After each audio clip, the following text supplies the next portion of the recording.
Olá, eu sou a professora Ana Paula Gomes. Primeiro, gratidão por sua audiência. Hoje, continuaremos a estudar a nova Lei de Licitações e Contratos. Especificamente hoje, estudaremos dois tópicos muito importantes da Lei 14.133 de 2021. Então, vamos lá. Primeiro ponto. É importante que você compreenda que a nova lei é toda alicerçada na lógica da governança corporativa. E o que é isso? Condições administrativas para o exercício do mandato. Tanto é assim que a Lei 14.133 ela objetivou a necessidade de instituição do Portal Nacional de Contratações Públicas, que é o chamado PNCP, principalmente na área da saúde. Olha o que está no artigo 23.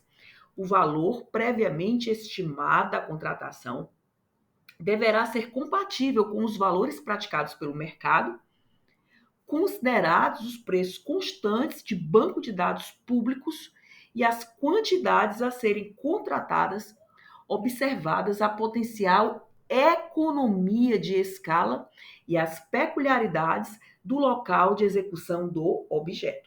Parágrafo 1º. No processo licitatório para aquisição de bens e contratação de serviços em geral, conforme regulamento, o valor estimado será definido com base no melhor preço aferido por meio da utilização dos seguintes parâmetros, adotados de forma combinada ou não. Olha o inciso 1 como é importante. Composição de custos unitários menores ou iguais à mediana do item correspondente no painel para consulta de preços ou no banco de preços em saúde disponíveis no Portal Nacional de Contratações Públicas, que é o PNCP, que é uma medida de governança. Então, observe que essa composição de custos unitários deve ser menor ou igual à mediana. E o que é a mediana? É uma medida estatística que divide o conjunto de dados em duas partes exatamente iguais. Então, essa composição dos custos unitários devem ser menor ou igual, a composição deve ser menor ou igual à mediana desse conjunto, em consideração. Bem, se falamos sobre governança, é muito importante nós entendermos a logicidade do artigo 7º, que vai dialogar exatamente com o artigo 23 que nós acabamos de ver, que se relaciona à medida de governança. O artigo 7º, ele traz a chamada gestão por competências, o que abrange também a participação de assessoramento jurídico e do controle interno na execução do contrato. Olha só o que dispõe o artigo 7º.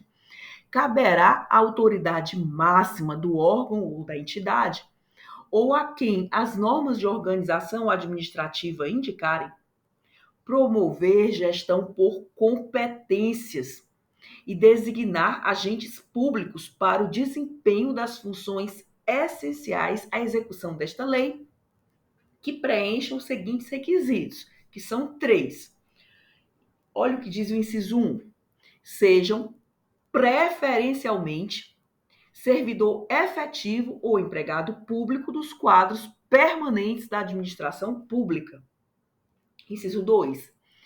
Tenham atribuições relacionadas a licitações e contratos ou possuam formação compatível ou qualificação atestada por certificação profissional emitida por escola de governo criada e mantida pelo poder público e não sejam cônjuge ou companheiro de licitantes ou contratados habituais da administração, nem tenham com eles vínculo de parentesco colateral ou por afinidade até o terceiro grau ou de natureza técnica, comercial, econômica, financeira, trabalhista e civil. Isso tudo exatamente para garantir a impessoalidade e a contratação da proposta mais vantajosa, economicamente falando, no âmbito do setor público.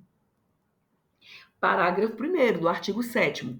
A autoridade referida no caput deste artigo, que é exatamente a autoridade máxima do órgão da entidade, deverá observar o princípio da segregação de funções, e isso não é novidade, está desde o Decreto-Lei 200 de 67, vedada a designação do mesmo agente público para atuação simultânea em funções mais suscetíveis a riscos, de modo a reduzir a possibilidade de ocultação de erros e de ocorrência de fraudes na respectiva contratação.